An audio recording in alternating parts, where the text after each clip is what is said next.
We will start with our questions now.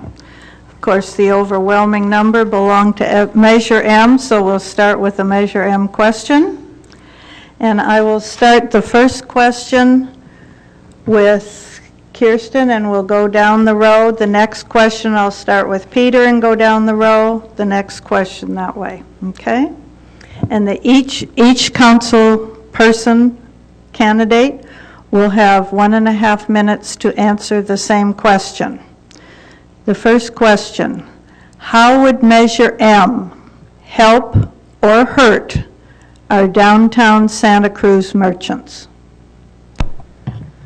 All right, thank you for that question. Measure M, we'll be talking about that a lot tonight, I'm sure. Part of what we did with the specific plan over 6 years of over 90 meetings with the community was trying to figure out how can we create vibrancy downtown? How can we help our shops downtown? How can we get more foot traffic for our shops? When you look downtown, you all know it rolls up pretty early compared to other communities. And it does roll up because we don't have enough density here to keep the stores open in the evenings and to keep new businesses coming to town. So what we did with the specific plan was made sure that we had a mix of housing and offices, so that you have housing where you would have people in the evening and the weekends, and you'd have offices where people would be here during the day to utilize the services of the businesses that we currently have. So we have 2 proposals that came before us, and you've heard a little bit about them. They are actually mixed use proposals, and they're proposals that include at 500 El Camino, 170 apartments, and then the offices. And the benefit of having that, we learned through the multiple year that we went through, was to try and create this vibrancy for daytime and nighttime. And that's what we did. So with what we've passed, that's what we'd like to see. We'd like to see the vibrancy for daytime and nighttime. With Measure M, I think that there could be issues with increased traffic. I know that you hear about the traffic issues. And of course, proponents, yes, on M, people think it will be reduced, but the problem is that you're going to have more high traffic uses that come into the properties. Thank you. Peter? Thank you. Certainly one of the key aspects of the 2 proposals that have put forward that I think makes sense and has merit to help our downtown Santa Cruz merchants is the fact that it's a 50-50 mix of apartments and office. That means there is a 50-50 mix of daytime and evening population that can be new customers for our downtown businesses. We are losing our small businesses and restaurants downtown. They're going to other cities because they get better foot traffic elsewhere. So it makes a lot of sense to have that 50-50 mix around the train station that encourages those folks to take the train, but also walkable to downtown to help our businesses. Also, we did a lot to try and preserve we made changes to the plan to preserve the small town character of our Santa Cruz Avenue downtown. We made changes so that the parking lots behind Santa Cruz Avenue would not be built on by tall buildings. We made sure to preserve them for parking so that it would be good for retail. And as a result, it made a lot more sense to put offices and apartments near El Camino. So I do think Measure M would not help our downtown merchants. It would skew potentially one way or the other, or might result in other retail that would compete with them. Thank you. Thank you, Peter. Kelly? Yes. What was studied in the specific plan process was 242,000 square feet of office space. That's what our professional staff and consultants and the community looked at in terms of creating this vibrant, balanced mix of uses.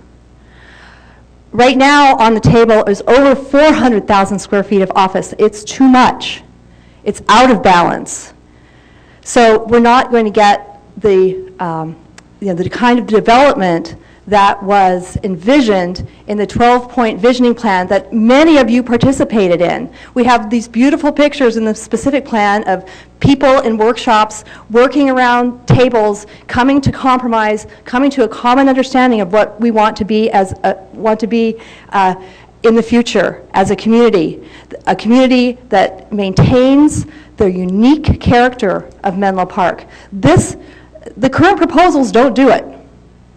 because developers are exploiting these loopholes in the specific plan, so we're not getting the vibrant balanced mix of uses. We're losing retail, and I'll tell you, don't believe the pretty pictures. Greenheart does not have retail in it. Peter just said it's offices and housing. You know, they have what's called flex space on the first floor. You know, that's developer code for going to the highest bidder. You will see that as office. And that's not what the residents wanted. They wanted shopping, restaurants, a hotel for revenue, and a vibrant, balanced mix of uses. Thank you, Kelly. Kristen?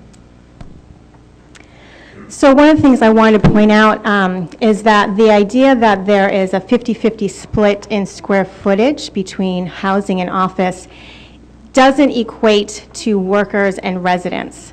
So if we want to think about getting a mix between the people who are there, living there, who would come and bring vibrancy at night, on the weekends, then we're going to have a little bit more housing in the mix than is currently there.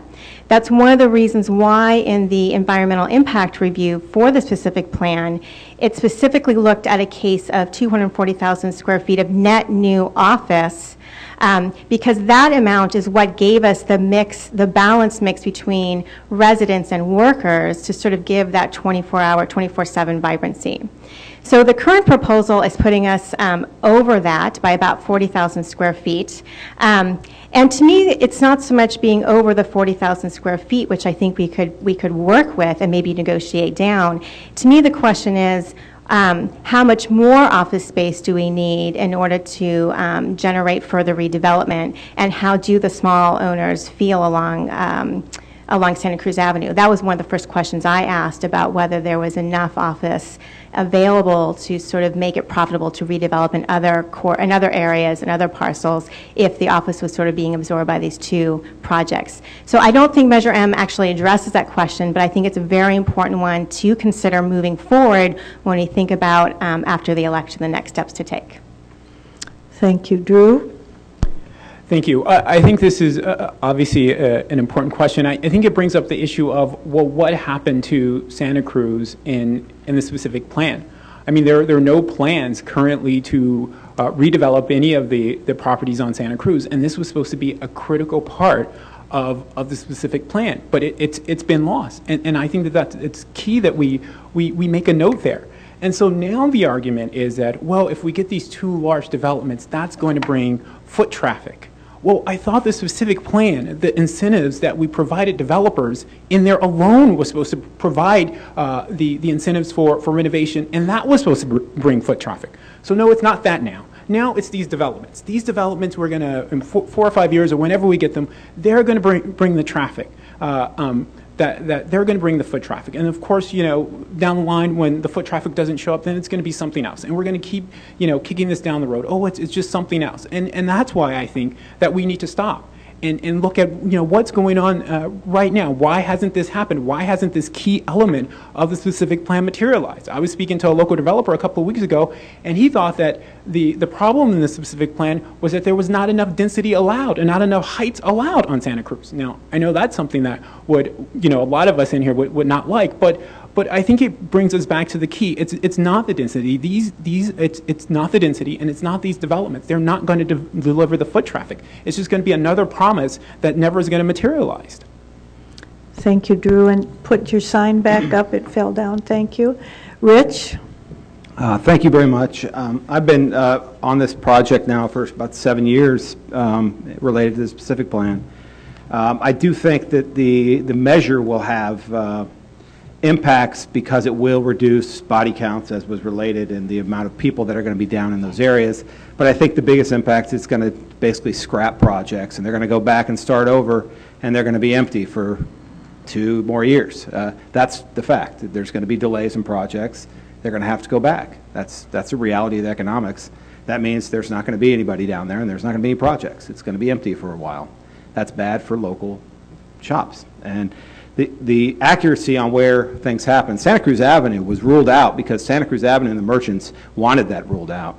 They wanted to have 8 feet more and only 8 feet more. We purposefully built that to preserve Santa Cruz Avenue away from density, And we actually took it and reversed it so that we could get the economics done in El Camino Real to pay for some of the amenities, and it pays for itself to have wider sidewalks and to provide parks, pocket parks, things like that. So this was all part of the plan, and when you're around it for 6 or 7 years, you know that, and you understand what the tools were for this plan from the beginning. And there goes another one. See, we keep losing them. And so, you know, at the end of the day, I think that Measure M is going to delay. That's the biggest impact. But I do think that if we can get people and projects moving forward a little earlier and get things coming, whether or not this passes, if we can encourage something to happen to help those shops, it's something we have to do. Thank you, Rich. Okay. I'll get it for you. Thank you.